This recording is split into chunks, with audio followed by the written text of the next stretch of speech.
So in this video, I'll be doing an unboxing, setup and review of the Jade Plus Bitcoin hardware wallet from Blockstream. The original Jade came out a couple of years ago and has been a fantastic device, and the Jade Plus is basically a more premium version of the Jade with a few quality of life features that have been thrown in along the way. In terms of full disclosure, I bought all of the hardware in this video with my own money, so there's no freebies here, so let's get into it. And if you haven't already done so, hit subscribe, and that way you can stay in the loop for content I make to help you find your way in the crazy and often hostile environment that is cryptocurrency. All right, so this is the box for the Jade Plus. I got the silver one, and I also actually did pick up a Jade Link air gap drive because I want to demo that using all of the official hardware before I start DIYing everything a bit later. So let's just unpack it all.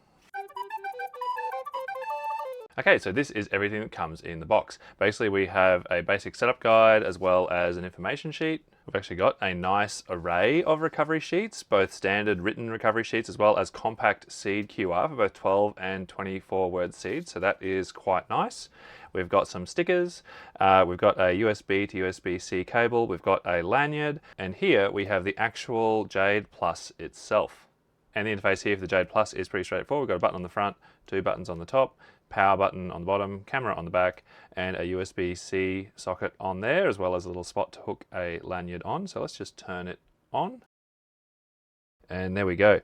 And that just takes us to the startup screen. Now, this is actually a good spot just to compare it to the original Jade. So the first and most obvious difference is the screen size. You can see this Jade Plus has a much larger screen than the original Jade. In fact, it basically looks as though, so basically this Jade Plus, its screen is now as high as the original Jade was wide, meaning you have probably about 3 times the screen real estate on this Jade Plus compared to the original Jade.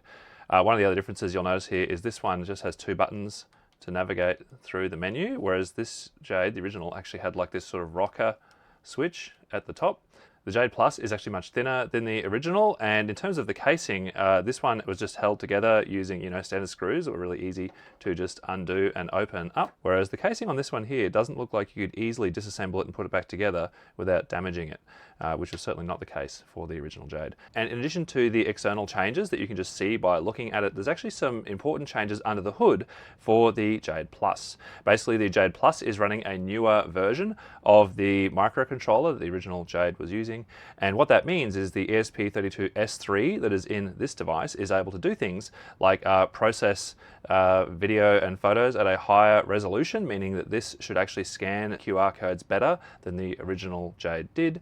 And also it can do things like being able to connect things like memory sticks and things like this air gap drive into the USB-C port on the Jade Plus in a way that wasn't really doable with the original Jade. And again, that's just because of new features that the ESP32S3 has. There are actually also some security improvements, better hardware attestation than the original Jade was. Other than that, it's important to emphasize that both of these devices are running the same firmware under the hood. You actually see these 2 devices I have here are even on the same version of the firmware, which means that things like the user interface, how all of the different things work, are going to be the same on both devices, with the obvious exception of being able to use the air gap drive with the new Jade Plus only. So let's run through the initial setup. So I'm just going to pretend we're completely new and follow the instructions exactly as they come in the box. So step 1 is power on the Jade. We've done that.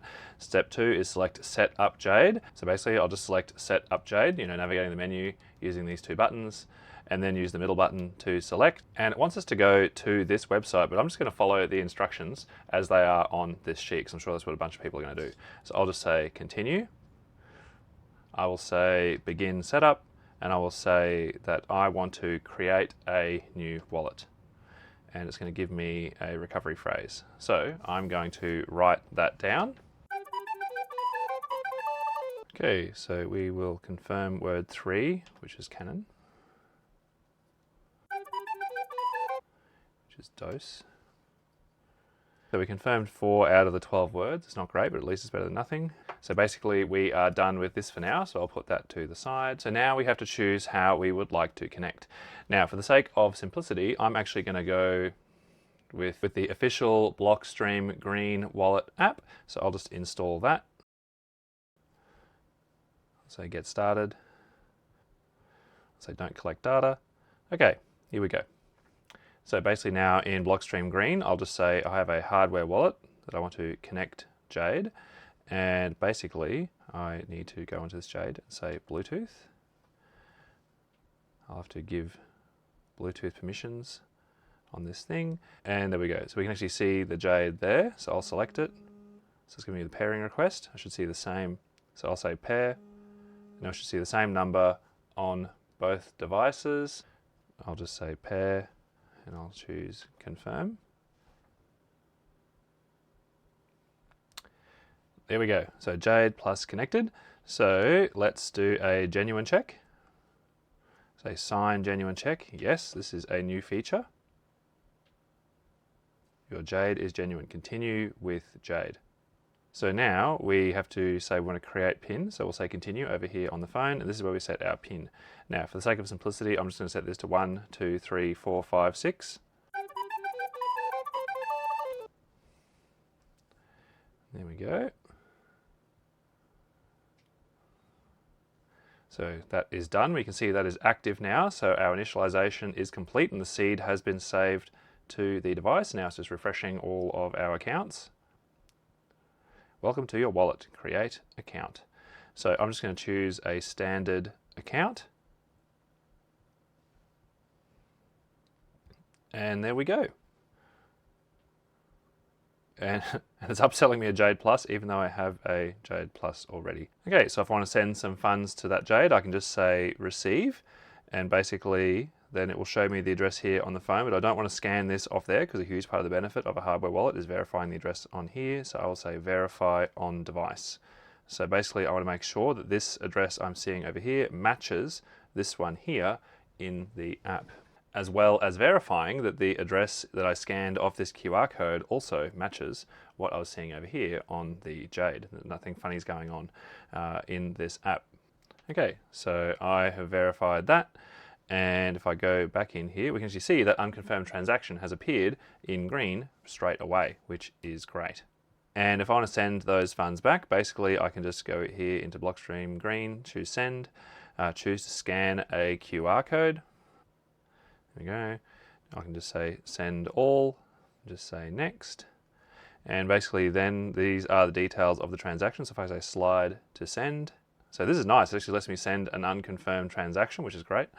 So basically I can confirm the details of that transaction over here on the Jade. So I can check that the address I'm sending it to is what I actually expect. And that the fees and everything are correct. And if I'm happy, I can say that I want to sign it. And basically it has sent that transaction. So there we go. So we'll just put that aside for a moment. I'll just show you some other features here on the Jade Plus, which again are just the same features that are from the Jade. So if we go over the device and go into options, we have a bunch of different things that we can do. We can do things like go into wallet, and we can export the XPub, that's an extended public key. We can use that with other wallet software other than Green, just over QR by scanning one of these. We can also change the address type, the index, and all of those other sorts of things, depending on which wallets we actually want to export. Registered wallets, that is for multi-sig wallets, so we can register with the device. And BIP85 is actually a powerful feature that allows us to create new recovery seeds. So if, say, for example, we had multiple wallets, we can use BIP85 to produce additional 12 and 24 word seeds that are derived from our recovery seed.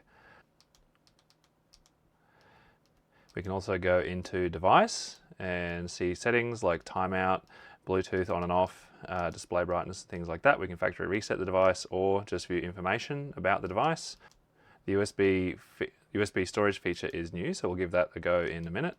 And we can also go into authentication and set a duress pin that will wipe the device when we want. We can also add OTP. You can actually use this device as something like a Google Authenticator, or we can change the pin via a QR process.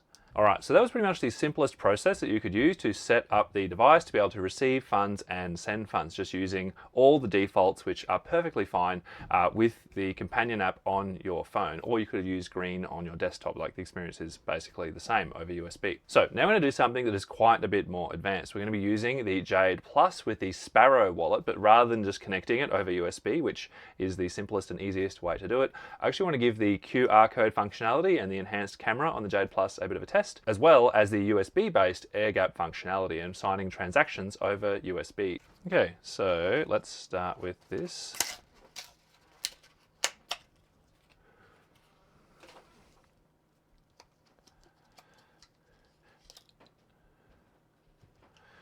So what we're going to do first is we're going to log out. Now, if we're going to try and use this thing fully air gap, the first thing we need to actually do is unlock the device. You notice if I select that, it actually says to connect via USB or Bluetooth to unlock the device with our PIN. And the reason for this is because of the unique and I think quite clever way that Jade have actually used a blind oracle to help encrypt the data on the Jade device, so allowing you to have some of the protection offered by a secure element without actually having to use a secure element based device. But it does mean that the unlock process, especially if you're air gapped, is a bit messy. And I'll actually just do the unlocking step on this iPhone because it's easier to show you the QR exchange going backwards and forwards. So basically what we can do is just go into QR mode, select QR PIN unlock, and it gives us the website we need to go to initiate the process. We'll just open up the camera and we can just scan that QR code. There we go. So we'll open that up in Safari and we'll scroll down and say done. Okay, so we do need to give it permission. Okay, so basically over here now we will just say continue. I'll put in my PIN. Okay, so now we scan that QR code off our Jade. Make sure it's having a much easier time scanning it because of the larger screen. Basically now we click on here and we just scan that QR code there.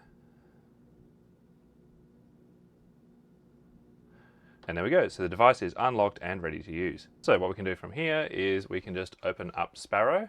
We'll just say I want file, new wallet, and I'll just call this Jade Plus. And say create wallet.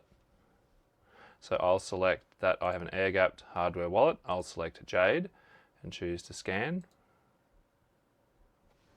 And basically over here on the Jade, what I'm going to do is go into options, go into wallet, export XPub, and that is the extend public key there. And you can actually see that Sparrow is picking it up just fine. So that has actually scanned it now already.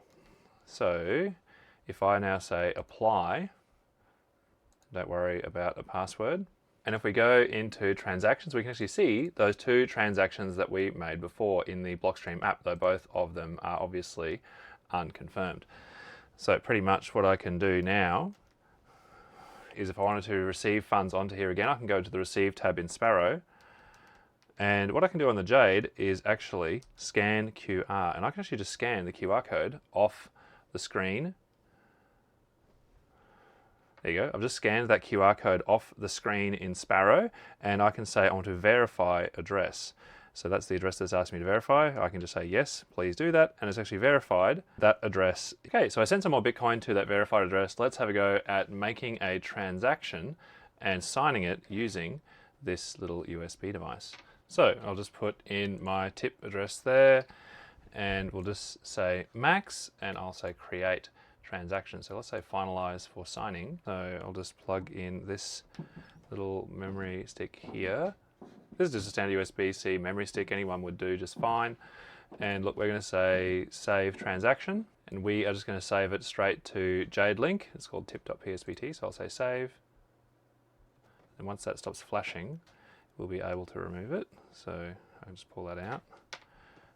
So over here on the Jade, I'll just plug that in.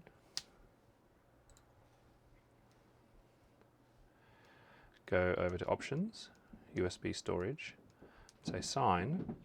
There we go. So it's found that file on there. I'll just say yes. Oh yeah, here we go. So there's all the transaction details that I can confirm. Signed. There you go. I'll say continue. And that light's gone out, so I can actually just unplug that. Plug this back in here on the computer. Now what I can do here in Sparrow is just say load transaction. Just navigate to the Jade link USB stick and choose the signed version. There we go. And I can just say broadcast transaction, and there we go. That is sent. Now, there's actually nothing special about this Jade Link device at all. It's just a USB memory stick that comes correctly formatted just to work, no hassle at all with Jade. You know, it's got a nice solid case, so there is that. But what I actually have here is the cheapest, dodgiest USB-C to micro SD adapter that I could find, and a 1 gig micro SD card in it. And you'll see that if we just copy that same unsigned PSBT file from before onto here, it'll most certainly work exactly the same as the official Jade link did before. So if I go into options, USB storage, and say sign, there we go. So yeah, there's the file right there. So I can just sign that exactly the same as before. So pretty much any USB stick or even micro SD adapter with a USB-C plug on it should actually work just fine, as long as the micro SD card or memory stick has been formatted in a way that this understands. And I actually did a video on this a few years back. It's common to just about all hardware wallets, and you can find it here. Now, the last thing I want to actually look at is just compare the official Jade Plus to a T-Display S3 Pro camera. So this is the Pro camera. So what we'll do is I'll just put that to the side. Let's just fire up the Jade DIY web flasher. So I'm just going to choose a T-Display S3 Pro camera. I'll say this is the JTAG serial device here. That's this one here. And say connect. And there we go. That is flashing. There we go, Jade DIY. Okay, so I've actually just loaded this one up with a seed now, so you can see it says initialized there. And basically for the T-Display S3 Pro camera, these two rockers here on the top are left and right. This side of the button here is select, and annoyingly this one here is actually reset. So if I press that side there, it'll actually just reboot the device. And again, this device has pretty much all the hardware we want. It has a micro SD slot there, USB-C, camera built in, so it actually should be able to give us the full Jade experience. In terms of the functionality that's missing, obviously the genuine check will not work for this device because it's just DIY. And you'll notice here the battery meter isn't actually working. They'll have to see if this actually has the hardware in there to be able to make that work. It might just be something we can fix with some code. And if we go into options, I'm just curious to go into USB storage and see if this will work at all. Okay, yes. Okay, righto. So because it currently thinks that the USB is plugged in, which would also be connected to the fact the battery meter isn't working properly, it's not actually allowing us to use this USB socket here or the micro SD reader. So all the hardware that's needed for everything, including the USB offline signing functionality, is probably here and could probably be implemented in software, but as of right now, even with the Pro camera, it's not fully on par with a retail Jade Plus. And obviously also the form factor is quite a bit bigger for this one. But still, this is a great DIY option, very easy to use. And if you do want to do DIY and actually lock it down so it's secure to use, I have a video that runs through how to do that over here. Summary time. So if you watch really closely while I was doing the unboxing, you might have seen the message inside the box that said the Jade was simple enough for beginners but advanced enough for cypherpunks. And I think that's a really good summary for both the Jade and the Jade Plus. The default experience using Jade with Blockstream Green is very straightforward, very simple, very easy to use. And for more advanced users, things like BIP39 passphrase, multi-sig, BIP85, air gap signing, all of these things are there and easily enabled, but they're included in such a way that they're not going to easily trip up new users who just want the simple default experience. The Jade Plus is a device that takes a lot of the strengths from the original Blockstream Jade and builds on them with a number of quality of life improvements. Things like the larger display, I think, address the single largest issue that people had with the original Jade, and things like making the camera a bit more responsive, as well as improvements on the firmware side for both Jade and Jade Plus. Things like having less QR codes involved with the QR pin unlock make the whole thing a lot easier to use if you want to go air-gapped. The additional feature of both being able to sign transactions that may be too large to move around via QR codes, or to be able to do firmware updates just using any USB-C memory stick or the Jade Link device if you can't be bothered mucking around, making sure that what you have is compatible, is also a nice improvement that advanced users who want to do the whole air-gapping thing will really appreciate. And while the Jade Plus is double the price of the original Jade, the price for both products is still very competitive, especially if you compare it to other hardware wallet vendors in the space. And if you're really price sensitive, there's always DIY. The other really great thing that the Jade Plus continues to build on from the Jade is Blockstream's continued commitment to open source and minimizing the trust that you need to place in them as your hardware vendor. You know, whether you're wanting to verify the firmware is what it should be by using deterministic builds, whether you're wanting to run your own blind pin server rather than using the ones that are provided by Blockstream, or even building your own device with hardware from scratch, you know, all of these things things are there and continue to be encouraged and supported by Blockstream, which I just think is a fantastic contribution into the space. I've added the Jade Plus to my hardware wallet feature comparison table. There you can see it's pretty much the same as the Jade, except with some small additional features there. If you think a Jade Plus would help boost security of your setup and want to help me out in the process, I have an affiliate link in the description. Other than that, if you have any questions about the Jade Plus or any experiences using it, good or bad, definitely just leave a reply in the comment section. I do my best to reply to all of them. Other than that, stay safe. Thanks for watching. I hope that was helpful. Hit like if you think that other people would find this video useful, and hit subscribe if you'd like to be kept in the loop about future content I make that helps people stay safe in the crypto space and to recover if they get into trouble. If you have any questions about this video or a topic that you'd like me to cover, just leave a reply.